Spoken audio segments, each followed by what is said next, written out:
Lugupeetud istungi juhataja, head need vähesed kolleegid, kes te siin saalis olete, ja inimesed, kes te meid jälgite.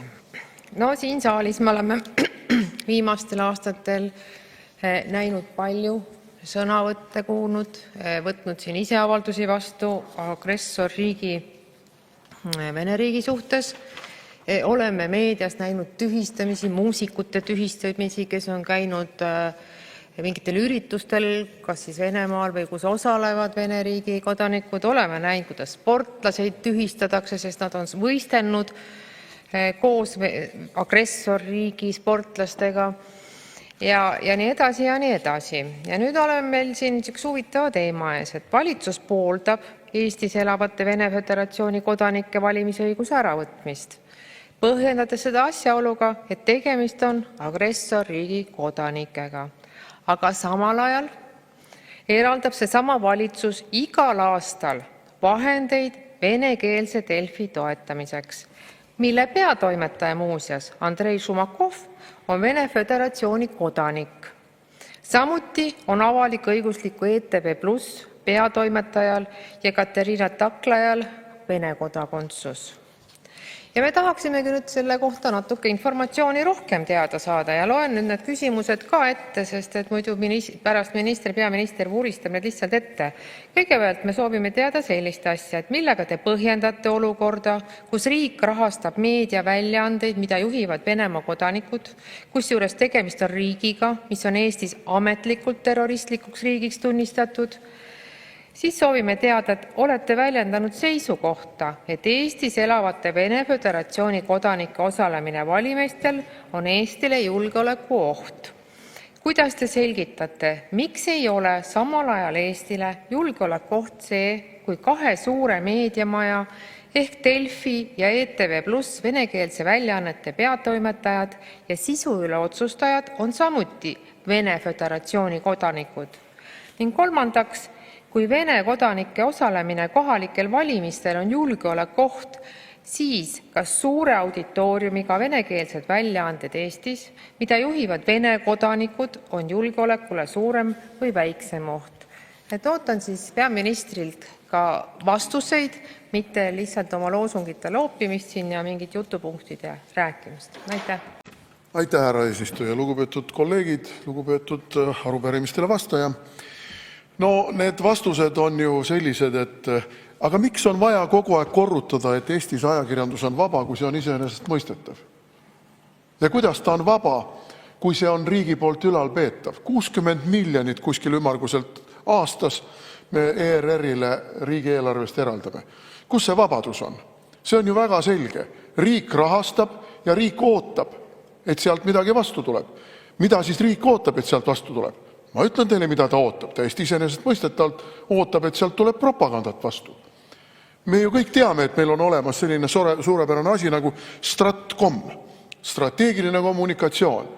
Ja seal on tuntud inimesi, keda ma ei hakka üles nimetama, ei ole mõtet aega kulutada, kes kogu aeg kujundavad seda sõnumit, mida ka meie nii-öelda vaba erameedia levitama peab. Ja ERR+ venekeelne kanal ei ole vaba meedia. Ta on riigi propagandakanal ja on väga mõistlik ja aus, kui ka valitsuse juht selle välja ütleb. See on riigi propagandakanal. Ja te ju kaudselt ütletegi selle välja, kui te ütlete, et me soovime, et venekeelne elanikkond oleks objektiivselt informeeritud ja nii-öelda meie teaberuumis. Meie teaberuum, tõlgime ära, tähendab meie propagandaruumis. Ei ole mõtet hakata siin ajama kärbseid pähe, et see on vaba ja meie ei sekku ja teie siin ise ka näed, EKRE-l on ka esindaja nõukogus seal. Muidugi on. Me teame, mis sellest meie esindajast välja tuli. Aastavahetuse skandaal. Transud loopisid lapsi mööda lava laiali. Ja meie olime nagu süüdi veel selles kõiges. Vaat niisugune on see meie vaba meedia ja ERR-i nõukogu. Nii et meil on mõtet rääkida asjadest, mis normaalsetele terve mõistusega inimestele on iseenesest selged. Nüüd, mis see probleem siin on? Probleem on see, et ühelt poolt te räägite sellest, kuidas Vene ja Valgevene kodanikel tuleb võtta ära valimisõigus, ja teiselt poolt ujutate nad üle Eestis vene keelega. Vene keelega. Igal sammul on vene keel. Nii palju vene keelt kui praegu ei ole Tallinnas olnud minu eluajal kunagi. Minu eluajal ei ole kunagi olnud Tallinnas nii palju vene keelt kui praegu on. Ja Eestis tervikuna ka. Ma lähen väikestesse linnadesse nagu Haapsalu ja isegi Võru, vene keel ümberringi. See on ju teie poliitika tulemus. See on ju see suur Ukraina abistamise tulemus, et kõik need Ida-Ukraina venelased on takistamatult võinud tohutu voona meie juurde tulla. Ja mis te siis neile pakute? Aga te pakutegi neile vene keelt.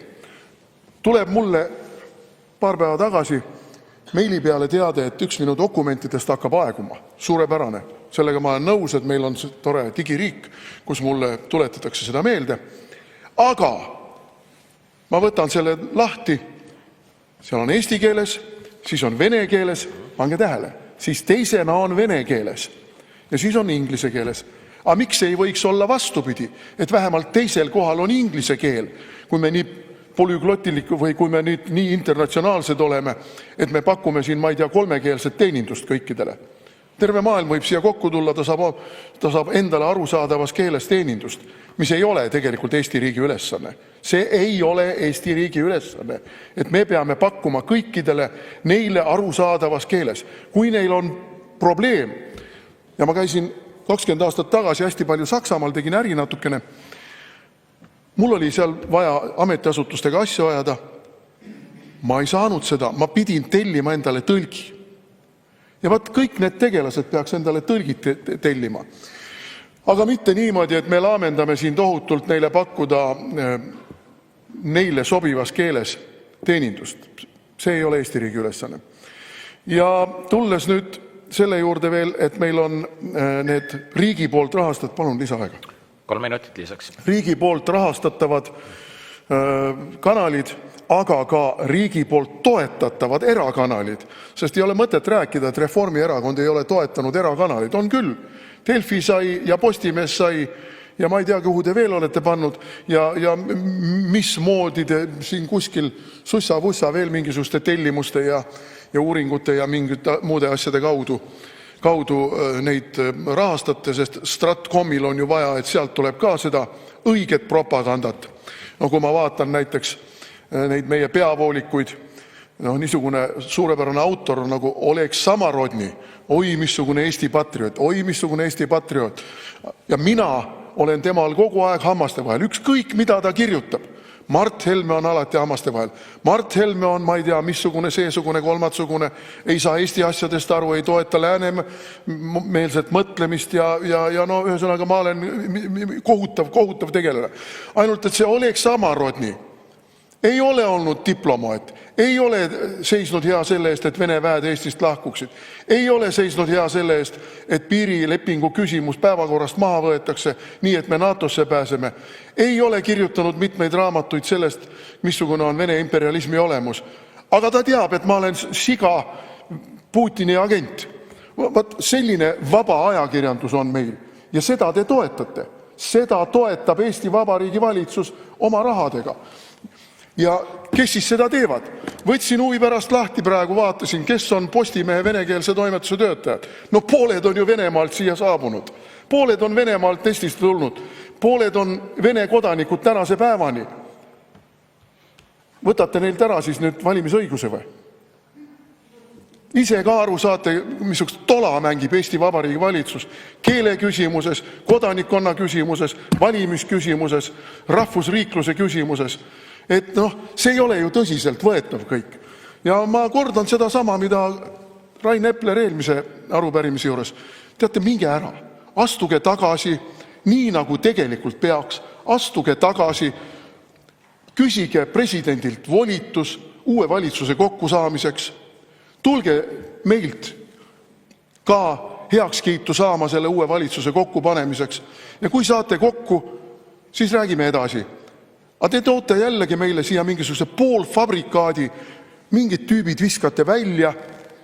No nüüd me näeme juba, et teil on seal mingisugune tore sisevõitlus ka käima läinud, et Pevkurist on vaja lahti saada. ilmselt Pevkuriga ei ole võimalik rahasid kantida, nii nagu valgete kampsunitega kombeks on. Ja Eesti 200 teid selles ei takista, sest nagu me nüüd oleme siin mitmeid ja väga häid artikleid lugenud selle kohta, et see on Eesti kõige korrumpeerunum erakond, kõige räpasem erakond, alates sellest õnnetust Slava Ukraini afäärist ja lõpetades siin Tarmo Tammede ja teiste inimestega, kes korduvalt on käinud korruptsioonivastase erikomisjoni ees aru andmas, aga kõik on jokk ja kuna meil on ju selline suurepärane ringkaitse, et prokuratuur mitte midagi kunagi ei näe õigete valgete jõudude puhul, kapo kunagi ei näe mitte midagi õigete valgete jõudude puhul, president kunagi midagi ei näe, õiguskantsler kunagi midagi ei jää, vaat siis te saategi tulla meile siia iba ajama sellest, kuidas meil on õigusriik ja vaba ajakirjandus. Aitäh teile. Ja aitäh ja eesistuja sõna andmast. Ja tõepoolest, mis me siin siis kuulsime, et mis mind nagu isiklikult alati väga nörritab, on see, kui räägitakse, et suur mure on, et lapsi jääb kogu aeg vähemaks ja kõik asjad nagu kahanevad ja õpilaste arv kahaneb ja seetõttu ei ole seda või teist kooli enam võimalik lahti hoida, sellepärast peab midagi ette võtma. Me räägime konkreetselt hariduslike erivajadustega õpilaste koolidest ja te ütlesite ka, et õpilaste arv seal kahaneb seetõttu, et HEV-õpilasi on suunatud õppima tavakoolidesse. Ja vaadake, siin ongi üks väga suur probleem tegelikult, et ma olen sellest rääkinud väga palju, et see niinimetatud kaasava hariduse ideoloogia tuleks Eesti Vabariigis üleüldse ära lõpetada, sellepärast et sellest saavadki alguse väga-väga suured probleemid. Õpetajate järelkasvu probleem, õpetajad tulevad kooli, lähevad ära, sest et nad ei saa seal koolis hakkama, sellepärast et nad ei saa tegeleda oma põhitööga ehk siis laste õpetamise tööga. Ja nüüd me kuuleme ka, et kuna HEV-lapsed siis nendest koolidest suunatakse tavakooli ja seetõttu need õpilaste arvud seal vähenevad ja seetõttu tulebki, eks ole, te leiate 101 põhjust ja õigustust, nagu te meile siin ka tõite, et miks tuleb siis neid koole nii-öelda reorganiseerida ümber, aga tegelikult on ikkagi niimoodi, et need haridusliku erivajadusega lapsed ei peakski olema tavakoolis, nad vajavadki nad on erilised lapsed, nad vajavadki tegelikult just nimelt seda erilist õpi- ja kasvukeskkonda. Ja seetõttu peaks mitte neid koole kinni panema, vaid vastupidi, neid peaks igati toetama ja hariduslike erivajadusega õpilasi peaks just nimelt sinna suunama, eks ole, seal oleks ka, ja sinna peakski suunama ka vastavat personali, et nende laste selline turvaline ja mõnus õpi- ja kasvukeskkond oleks tagatud. Aga mida teete teie, eks ju? Räägite meile siin, et kahanemine toob kõigil hoopis õnne õuele. Vaadake, kõik need 7 kooli, mis on üle Eesti laiali, on väga omanäolised ja tegutsevad vastavalt oma kodukandi, kogukonna õpilaste eripäradest lähtuvalt. Ja tõepoolest ongi väga raske ette kujutada, kuidas üks koolijuht või üks õppejuht suudab siis seda kõike hallata ning seejuures säilitada ka inimlik ja lähedane suhe nii kooli töötajate kui ka õpilastega. Ja seda teemat ka täna puudutati, ja te olete ise ka korduvalt väitnud, et teil ei ole probleemi nende juhtide, koolide nende juhtide tööga, ei nende õpetajate tööga, ei selle teenuse kvaliteediga, mida need lapsed saavad. Nüüd olete öelnud 17. veebruaril ja ometi te rõhutate ka täna siin ja olete rõhutanud igas vormis suhtluses, et paraneb õppekvaliteet. Jääb mulje, nagu tehtaks siis, te räägite ise endale vastu, et praegu tehtakse nendes koolides ebakvaliteetset tööd siis järelikult. Ja mida selle muudatusega siis ikkagi parandama minnakse? Ja tuleme siis nende punktide juurde tagasi, mida te siis nagu lahendada tahate, aga mis siiski lahendatud ei saa, sest täiesti selge on, et kui moodustatakse nüüd üks ühine kooli hoolekogu, siis ega selline hoolekogu ei hakka kunagi normaalselt tööle. Et kui praegu on igal koolil oma hoolekogu, siis pärast nende hoolekogude ühendamist peavad siis hakkama nende kõikide koolide hoolekogu liikmed tegelema siis 7 eri kooli probleemidega. Et kui nad praegu tegelevad ühe kooli probleemiga, see on kõik hallatav, see kõik on arusaadav, siis pärast, kuidas on võimalik, et praegused hoolekogud peavad hakkama ennast kursis hoidma 7 õppekoha küsimustega. Ja sama kehtib ka ühise õppenõukogu kohta. Kuidas on võimalik korraldada 7 õppekohas korraga õppenõukogu koosolekut? Ja jälle, et kas siis kõik õpetajad peavad ennast hakkama kurssi viima kõikide õppekohtade küsimustega, et koosolekust siis aktiivselt osa võtta. No luuakse ka ühine lastevanemate kogu, jällegi taaskord, kas tõesti peavad sinna valitud lapsevanemad hakkama siis 7 kooli küsimustega tegelema? No milleks? Ja veel üks tõsine punkt, luuakse ka üks ühine õpilasesindus. Kas te ministeeriumi ametnikud, kes teile on need asjad kõik ette valmis, kas nad saavad ikka aru, milliste õpilastega on tegu? Kuidas nad kujutavad ette 7 õppekoha ühist õpilasesinduse koosolekut, eriti veel, kui õpilasesinduses on toimetuleku õppekava õpilane? Kuidas selline õpilane suudab üldse kogu seda probleemistikku hoomata, kõigest aru saada? See on ju keeruline ka tavaõpilasele. Nii et rääkimata siis lihtsustatud õppekava õpilastest, kes seal siis peaksid osalema. Ja 7 koolile koostatakse siis ühine õppekava, me teame, mis see kaasa toob, tehakse üks selline suur kombinaat. Ja te rääkisite ka, et õpilaste vastuvõtt muutub kergemaks ja lapsevanemad leiavad kogu info koolide kohta ühest kohast. Tegelikult see päris tõele ei vasta, sest et lisaks nendele 7 koolile on veel Eestis veel erivajadustega laste koole, nii riigi kui kui ka kohalike omavalitsuste koole.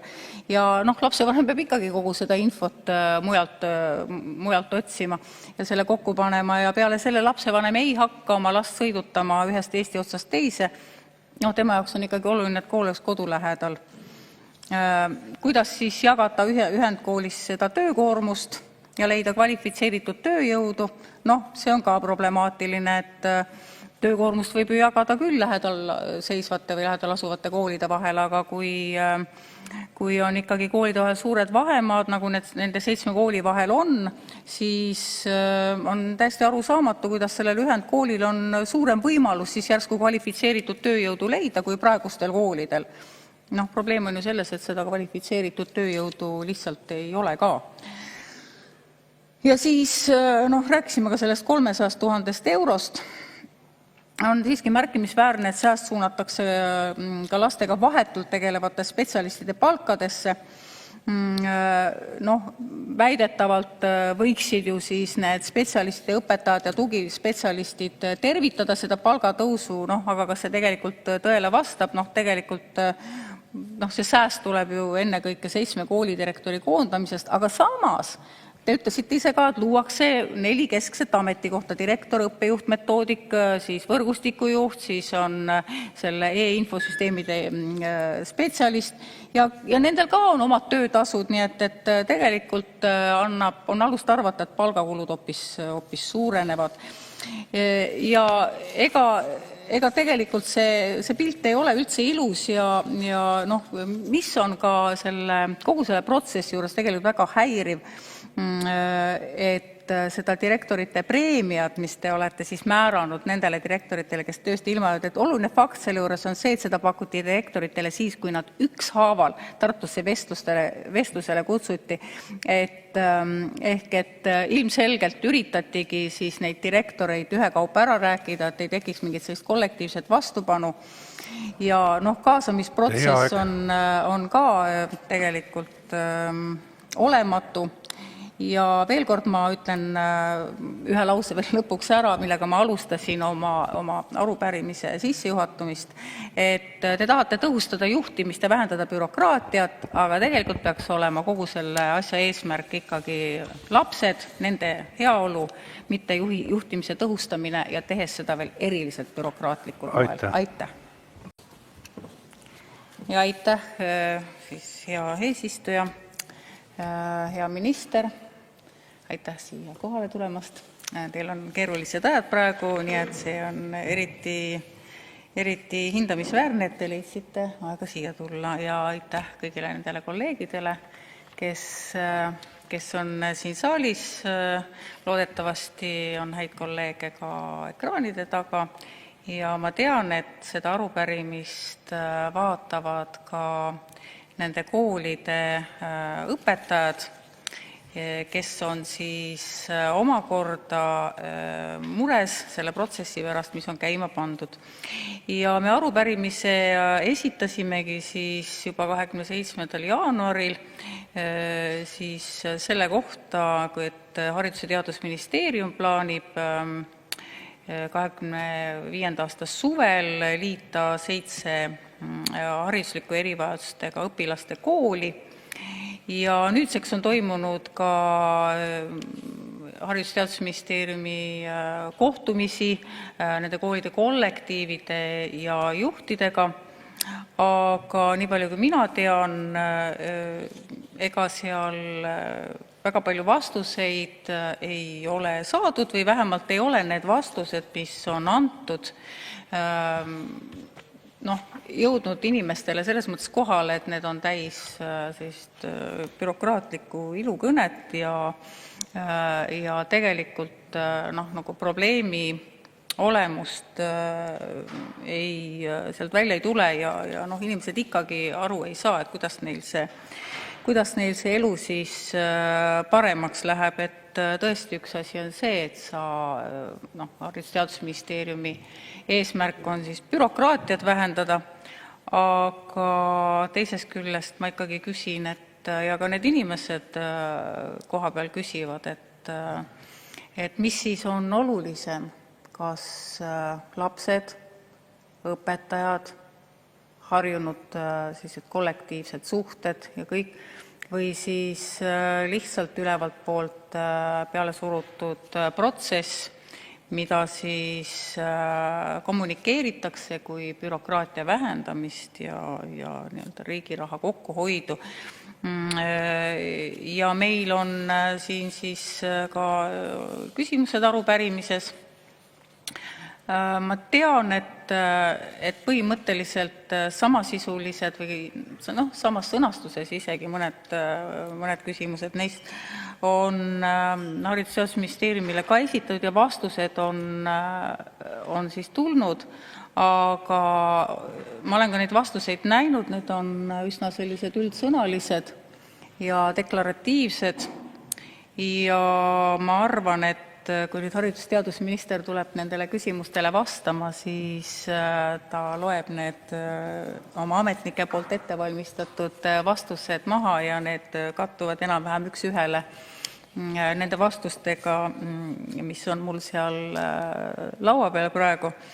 Aga ma loodan, et minister siiski selgitab meile seda protsessi laiemalt lahti, mille eest ma oleks talle väga tänulik ja ka kõik need asjaosalised, kes sellest ümberkorraldusest puudutatud saavad ja jälgivad meid praegu läbi ekraanide vahendusel, saavad ka võib-olla siis tänasest arupärimisest rohkem vastuseid kui need vastused, mis on neile kirjalikult tulnud. Aitäh!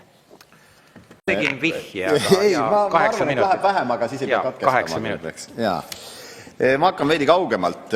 Valitsuserakondade reiting on täna seal kusagil 20 ringis või alla selle.